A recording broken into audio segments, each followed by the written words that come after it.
Did you know that people board trains 35 million times each weekday according to the American Public Transport Association? It is also known that over 5 train accidents occur due to inadequate safety measures per year due to derailment and misalignment.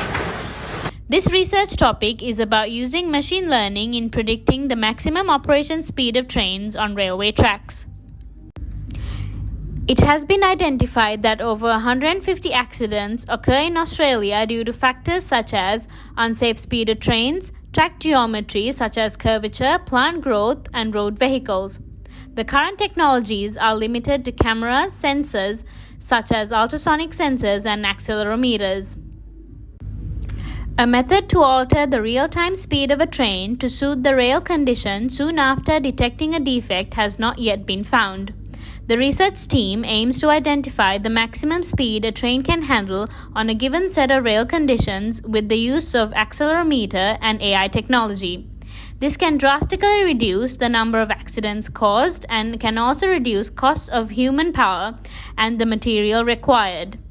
With successful completion, rail operation centers can use this technology to monitor their daily commutes and prevent unexpected accidents. As for the methodology of this research project, artificial intelligence, also known as AI, is treated as a core technology for our project. Because AI can help analyze known parameters of an unknown factor and produce predicted results and give meaningful information. For AI applications, the algorithm, framework, and the computer language should be selected separately. Machine learning was selected as the algorithm as it can help reduce the cost and produce a more accurate prediction of the result compared to other algorithms like expert system and evolutionary computation. Furthermore, there are many frameworks that can train the model because neural network has better logical processing ability and can set up asymmetric mapping which has a different number of inputs and outputs. So we choose neural network as the framework. We then choose Python as a language as it is the most commonly used computer language in AI. This slide shows the process of the machine learning. We first set up the neural network, also known as the layer setup. There are 3 main layers in this system, namely the input, hidden, and the output layer. The second step is machine training, where a loss function is set up between the actual and the predicted results of acceleration of the train, along with a convergence check between these 2 functions. Then we test the results in step 2. The acceptable loss between the predicted and the actual vertical acceleration should be about 0.0001 without any large outliers. The maximum speed should then be predicted via the algorithm, where this process is tediously iterative.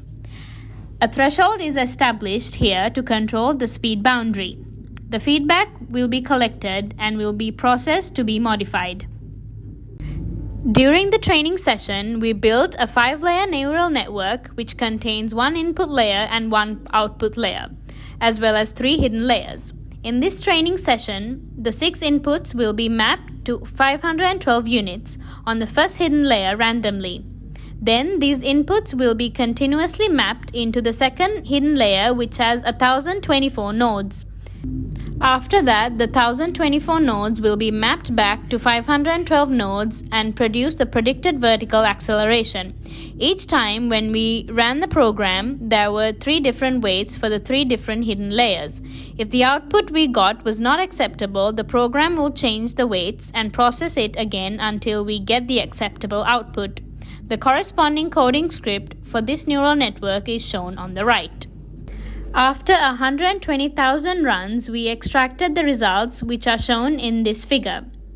As you can see, we finally got a minimum loss of 0.0093, which is not acceptable. We stopped this program here because this loss became convergent after 8,000 runs, and the loss keeps fluctuating from then on. We then started to ponder on the improvements which can be made. With further research, we found that the number of hidden layers affect the performance of the neural network. We then decided to deepen the hidden layers from 3 to 9. By doing so, as shown in the hierarchy, we now have 6 extra layers which contain 64, 128, and 256 nodes, giving a mirror image from top to bottom. After running this program for 500,000 times, we got the results shown in this figure. It indicates that the final loss is 0.0086 and the results converge at the 30,000th run. However, this result is still rejected. Until now, this is the best training outcome we can achieve. Although our target loss is not achieved, we proceeded to the next stage to see what the result is if we use real data to test this 11-layered neural network. In the test run, we randomly picked 100 test sets that we used the best training outcome to predict the vertical acceleration. After testing, the absolute value of the difference between the real vertical acceleration and the predicted acceleration are shown below. From the figure, you can see that we got an average absolute loss of 0.00892, which is far away from 0.0001. We also found out that there are some outliers in this figure. Then we wondered what would happen if we remove these outliers. We then made a figure representing the outcome of the test without the 5 outliers as shown in the graph. What surprised us is that the average absolute loss dropped down to 0.00401, which is much closer to our target loss. Although the test results are still under the desired value, we still made the coding to predict the maximum speed of the train and tried to run it. The coding script for this stage is shown here. The process is as follows. We set a threshold which is in the 70th percentile of the vertical body acceleration in the database provided by IRT. In this threshold represents the maximum acceptable vertical acceleration. We then input the data which can represent the rail track conditions as well as the maximum speed, which is 80 km per hour as shown here. Then the program will produce a predicted vertical acceleration, and if this acceleration is under the acceptable range, the program will output this speed. If the vertical acceleration is beyond this range, then there will be 2 outcomes. The first outcome is that the speed will decrease by 1 km per hour in each run until the predicted vertical acceleration is under acceptable range, and the corresponding speed will be accepted, giving an output. The second outcome is that the speed will decrease 1 km per hour in each run, and when the speed is decreased to 40 km per hour, the predicted vertical acceleration is still beyond the range. Then the program will produce a negative result as defect here. Here are some conclusions and future work we came up with.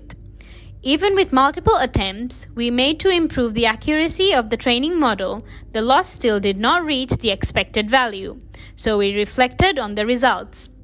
As the number of neural network layers increase, so does the accuracy, but it is very limited. The running time will also increase exponentially. Thus, deepening the neural network is not an effective approach. Regarding to the loss function, it has no impact on the training model result. It's only a more intuitive way to evaluate the results. Therefore, if the main problem is not on the neural network itself, we are considering moving our attention to the input parameters. Since there are around 20 parameters from the sensor readers on the train, the following questions arise. Are the selected input parameters suitable for the training model? Are only 6 input parameters enough for the training model? These can be considered as future work we propose to achieve a more accurate training result. At first, we can reselect the input parameters like body acceleration along the x and y axis, or the primary spring displacement at the front and rear of the bogie. In addition, more parameters can be included in the training model. Further study can be focused on the specific factors which give the greatest improvements on accuracy. Our heartiest gratitude goes to our supervisor, Dr. Brandon Winfrey, our supervisor from IRT, Dr. Nithushan Nadaraja, our tutor, Nora, and Professor Callum Atkinson for their guidance and support throughout this research project. Thank you. If you have any further queries, please feel free to contact us on the details provided. Thank you.